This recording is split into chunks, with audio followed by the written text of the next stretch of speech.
Yo, what's good, YouTube, man? It's Gabriel with another Fan TV, man. Back at you with a video at the content of this video. Go and smash that like button, like the content of this channel. Go and subscribe, man. Look, haven't done it for the first 2 weeks of the season, right? Different kind of things came up, but we're gonna be right here, week 3.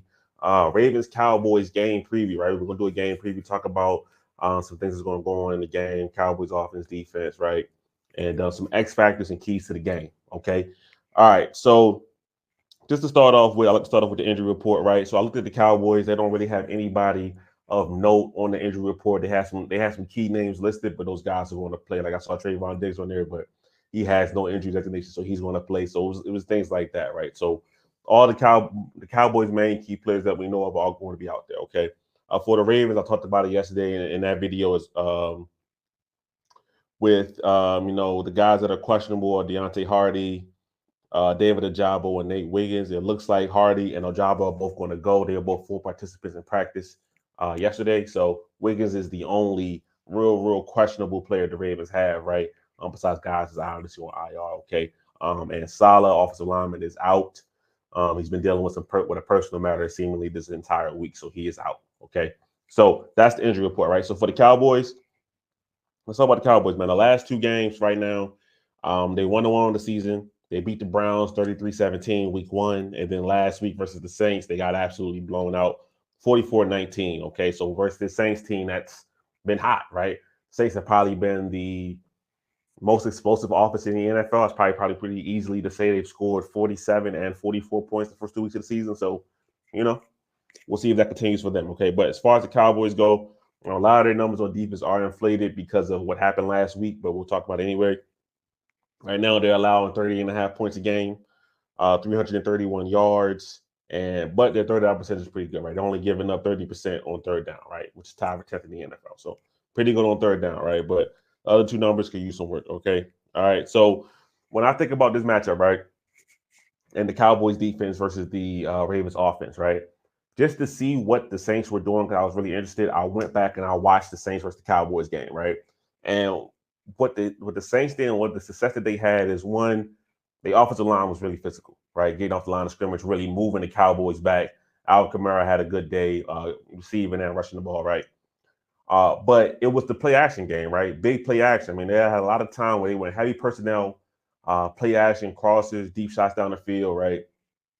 They ran the kind of offense that I would love to see the Ravens run one day, right? Where you get Lamar Jackson under center, you're able to do some more play action, roll out things with them, things that don't have to be so much in the shotgun pistol area, right? Give the run game more versatility, give the pass game more versatility, right? So that's kind of what I saw from the Saints, right? They had multiple plays where it looks like they had a play where play action, big crosser behind the hit of Olave, right? That same play, right? That same formation, same group, and same look. They go play action, slip screen to Alvin Kamara. That's the one he breaks off for 50 plus yards, right? So they did a good job of having plays that look similar with different outcomes, right? Which is kind of a Shanahan staple. That's what Clint Kubiak at, their offensive coordinator, like comes from that 49ers background, right? So that's where he comes from, right? So how can the Ravens exploit this? Okay. What the Ravens can do offensively is have their bigger personnel actually in the game and use it effectively, right? So, we've been sold the idea of Andrews and Likely, right? Which through the first 2 games, those guys have been on the field a lot together, but they haven't really affected the game at the same time, right? So week 1, Likely has the great game. Week 2, Andrews has a better game, right? They need to find a way, and that's with Zay Flowers and Rashad Bateman as well, to get all of their passing targets involved in the passing game, right? Too many times, right? And I know, I know my guy William is Alexander. He watches. He's gonna love this, right? The Ravens have games where different guys have good games, right? They need to find a way to have where everybody is involved in the game. Now, not everybody's going to have 70 yards a game, 90. No, that's not going to happen, right? But it's too many games where it feels like, dang, this guy's missing today. Ravens shouldn't have that feeling. They don't have an abundance of pass catchers. So the guys who need to be involved, get them involved, right? All right. So as for the Cowboys right now, they are giving up 141 yards a game on the ground for 21st in the NFL. Their passing defense is about middle of the pack. What's high for them is they are right now averaging 3.5 sacks a game, right? Tied for fourth. The Ravens are up there as well with 3.5 sacks a game as well. Okay, so we know about Michael Parsons. We know about DeMarcus Lawrence. The Cowboys were able to get after the passer, right? And we know what has been the main gripe so far about the Ravens this year, their offensive line. All right, so that's going to be something to watch. You know, that's an obvious statement. We don't even have to say that. We know that. Okay. All right. Now moving to the other side of the ball. Okay. The Cowboys offense. Okay. Right now, kind of middle of the pack on certain things, right? So 309 yards a game for 18th, 37% on third down conversion rate for 16th. They are giving up 3 sacks a game, which is 18th, so we can get closer to the bottom. But this is the real disparity, right? Coming into this season, right, the Cowboys pretty much let their best running backs go, right? You know, Tony Pollard's not there. You know, Zeke was gone a couple of years ago. Now he's back. Okay. So now what their run game is you know, Zeke, who's not the same player he used to be, Rico Dowdle, they got Deuce Vaughn. So it's a more running back by committee, but it hasn't been overly effective, right? So they only run the ball 23 times a game, which is 24th in the league. They're only averaging 85 yards a game, which is 26th in the league. Okay. But when they throw the ball 37 times a game for 7th, and then they're averaging 224 yards a game through the air, which is 9th. All right. So a top 10 passing offense, right?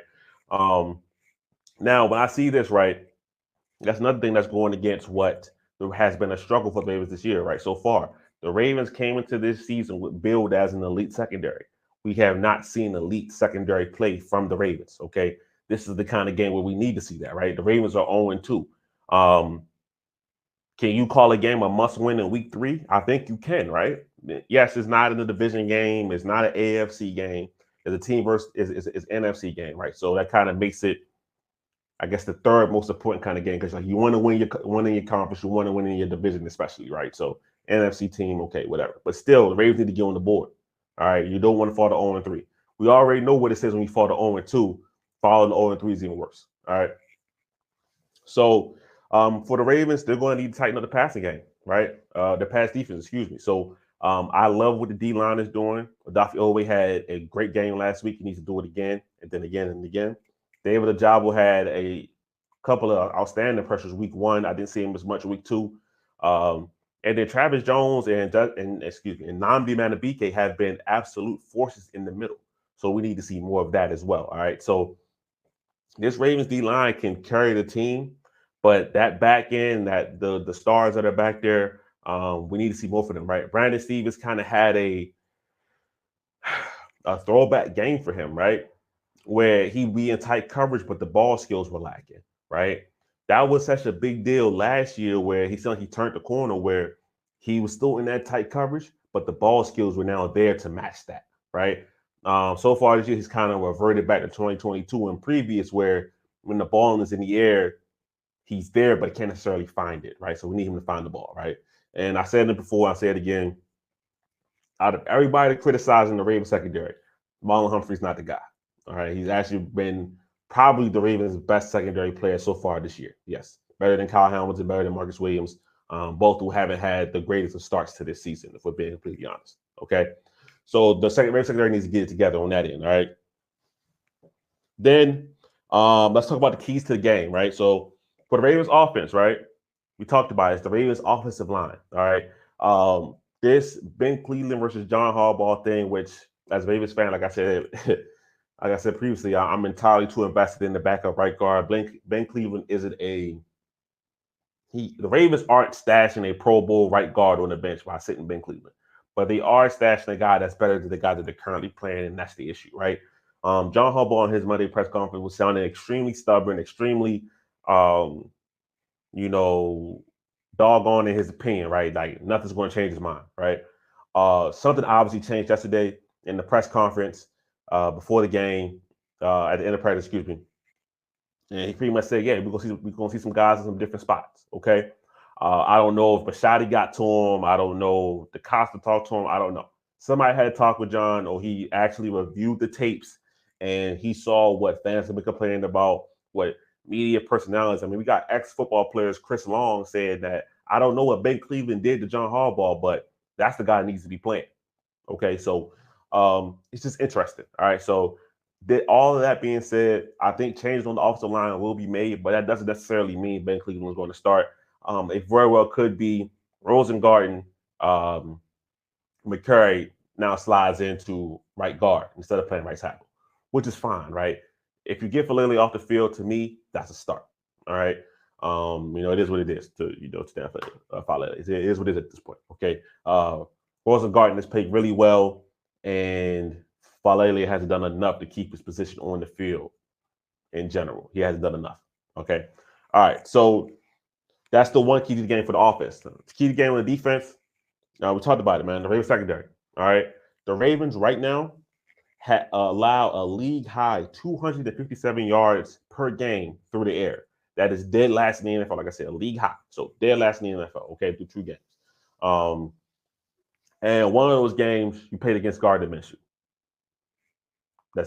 We can't have that. That's not good. All right. And the number one issue I have right there is they got to fix the communication issues, right? I know that obviously Mike McDonald's not calling the defense, so even though it's going to be the same style of defense, Zach Orr has his own twist he's going to put on it. So maybe that's what it is, right? That's why the communication seems to be lacking. But it's something that needs to change. It needs to be fixed, okay? Week 1, we saw the coverage bust from Kyle Hamilton, who took accountability for that. Didn't get over there. Xavier Worthy touchdown. And then week 2, we kind of saw guys kind of being confused to where to be at, all right, if we're being completely honest, okay? So that kind of stuff cannot happen. You're supposed to be the strong suit of the team, so that can't happen, all right? That leads me to the X factor of the game. There's 2 players in this game that I'm looking to affect the game because the start to the season has been so-so, right? One, I've been talking about it multiple times at this point. That's Kyle Hamilton. The other guy is Roquan Smith, okay? Now, these 2 guys, I'm not saying they're bad. They've been bad this season. They've been terrible. No, I'm not saying that. But the high level of impact players that they were last year, we haven't necessarily seen at the start this season, all right? And for the Cowboys, you're going against an elite quarterback in Dak Prescott, right? Whatever you feel about Dak Prescott, in the playoffs, in January, whatever. Regular season, he's an elite quarterback, all right? So the Ravens, it's down the spine, right, where you have your Kyle Hamilton, you have your Roquan Smith, they're going to need to step up and play well. As simple as that, all right? So those 2 guys, to me, are the X factor to this game, all right? How do they play in the middle of the field, right? How does Kyle Hamilton play in different areas of the field, whether that's in the slot, on the line of scrimmage, or back deep, right? That's the kind of thing that's kind of missing, right? We haven't seen that versatility really shine through for Kyle Hamilton yet this year, right? So those guys I'm looking for a big game from, all right? The Ravens have a tendency to play really well against good teams. And then against teams that are mediocre to bad, they kind of don't show up as well, right? Which I think is what we saw versus the Raiders, all right? And versus the Chiefs, what do we see, right? Even though there was penalties and mishaps, the Ravens showed up and came to play, all right? So versus the Cowboys, I expect the Ravens to show up and play because that's what they do against good teams. They don't like to get embarrassed versus good teams. It's one of the staples of the John Harbaugh Ravens, okay? So they will show up and play, all right? Knowing that the Ravens need to win this game to avoid an 0-3 start, get to 1-2, and let's get the wins going. I'm going to say the Ravens win this game 30